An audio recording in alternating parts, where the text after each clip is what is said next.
Welcome to the WHHI-TV Daily News. It's a beautiful fall day in the Lowcountry. I'm Betsy McDaniel, and we'll get started today with some headlines. The search is still on for 81-year-old Nathan Joe Glover of Dale. So neighbors of Glover are being asked to check out any outdoor sheds or even doorbell cameras for any sign of him. Glover hasn't been seen since last Thursday and suffers from Alzheimer's. Police have already used bloodhounds and helicopters in the search. He's about 6 feet tall and weighs 150 pounds with gray hair and a white beard. We're less than 4 weeks away from Election Day, and one of the items on the ballot for everyone in Beaufort County is the green space penny sales tax. The hope is to raise $100 million over 2 years to buy and preserve green space. Proponents of the tax say that tourists will actually pay about 40% of the new tax, and food, medicine, and gas are exempt.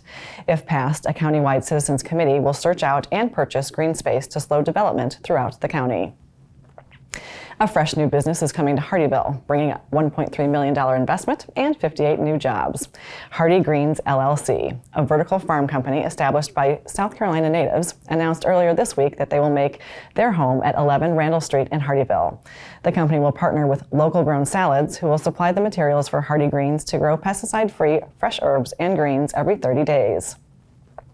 The enterprise is initially expected to produce 10,000 pounds of greens and herbs monthly to serve restaurants, schools, and grocery stores in the Beaufort, Bluffton, Hilton Head, and Savannah areas.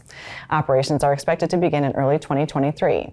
If you want more information or if you want to apply for one of those 58 jobs, head to hardygreens.com.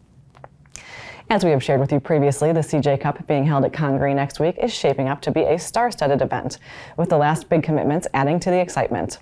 The #1 player in the world and Masters champ, Scottie Scheffler, will be here, as will U.S. Open champ Matt Fitzpatrick.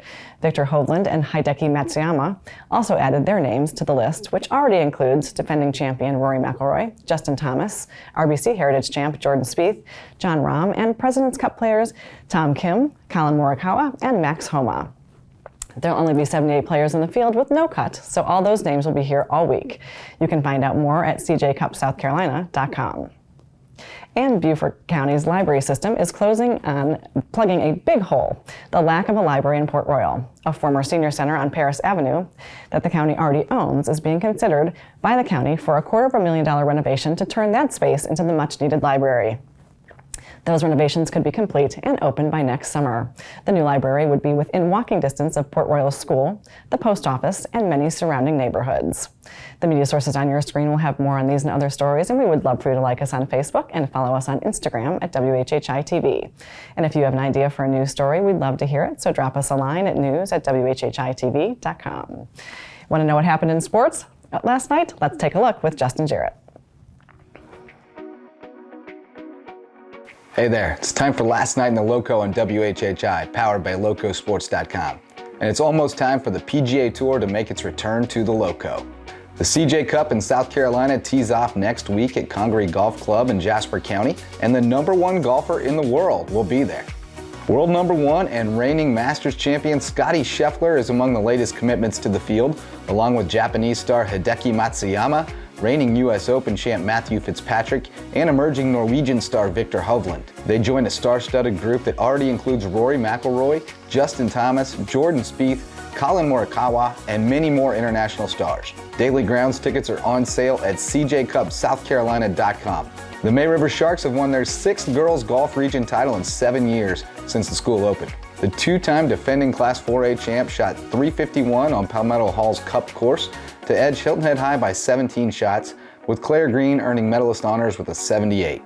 A Loco football star has been recognized as one of the top seniors in South Carolina. Hilton Head Seahawks defensive lineman Chris Marable was named to the South Carolina roster for the Shrine Bowl of the Carolinas to be played December 17th in Spartanburg. Marable has committed to play at Wake Forest next season and is the anchor of a Seahawks defense coming off a 19-0 homecoming shutout of Colleton County.